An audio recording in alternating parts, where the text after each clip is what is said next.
La matinale d'Europe 1. Nico Saliagas. Il est 8h12, coup d'œil à présent l'actualité internationale avec Vincent Hervouet. Bonjour monsieur Hervouet. Bonjour Nico. Écoutez bonjour bien, Céline, bonjour à c'était tous. hier soir dans les rues d'Alger. Écoutez bien. Scène de liesse, scène de joie. Abdelaziz Bouteflika renonce à se présenter à la présidentielle en Algérie. Mais qu'est-ce que ça veut dire concrètement ? Là, on entend la rue qui fête sa victoire. Klaxon et you-you, la révolution est pacifique. Et la foule sentimentale, on peut la voir au sentiment. C'est un adroit tour de passe-passe qui a été mis en scène. L'agence officielle algérienne a annoncé que le président Bouteflika renonçait à un 5e mandat. Oui. Et les Algériens ont compris qu'il renonçait à se maintenir coûte que coûte au pouvoir.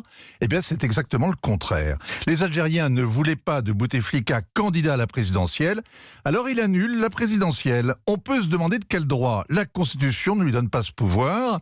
On croyait donc applaudir une révolution, et en fait, on s'incline devant un coup de force qui a réussi. Et à l'heure où on ne peut rien cacher, il y a ces images. Avec la télévision d'État qui diffuse des images du président revenu de Suisse. Il y avait de quoi serrer le cœur, même d'un sans-culotte qui rêve de dégager tout le système. Abdelaziz Bouteflika apparaît livide, muet, hagard, dans une pièce qui ressemble à un salon mortuaire, rempli de bouquets comme s'il fallait masquer l'odeur du désinfectant. Quel acteur, c'est Molière mourant sur scène.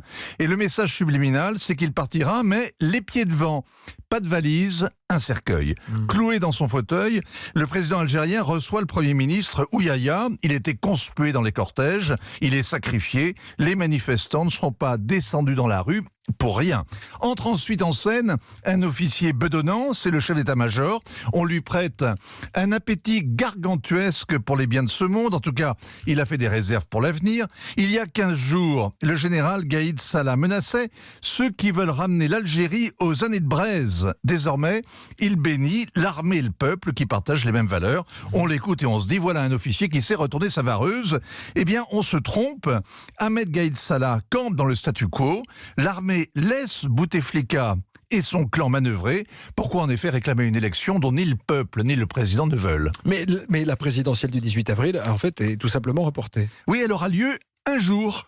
La disparition d'Abdelaziz Bouteflika aussi, Mektoub. En attendant, il compte se maintenir jusqu'à l'élection de son successeur, selon une nouvelle constitution à adopter en suivant les conclusions de la conférence nationale inclusive qui devrait durer jusqu'à la fin de l'année. Abracadabra, Abdelaziz Bouteflika vient de prolonger son mandat d'1 ou 2 ans supplémentaires. Alors normalement, il aurait dû partir après 2 mandats. En 2009, il a amendé la Constitution pour mieux passer le relais à une nouvelle génération. Et en 2014, après son AVC, c'était pour organiser la transition. En 2019, kiff-kiff.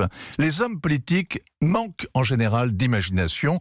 Ils répètent toujours ce qui a marché. Les régimes aussi.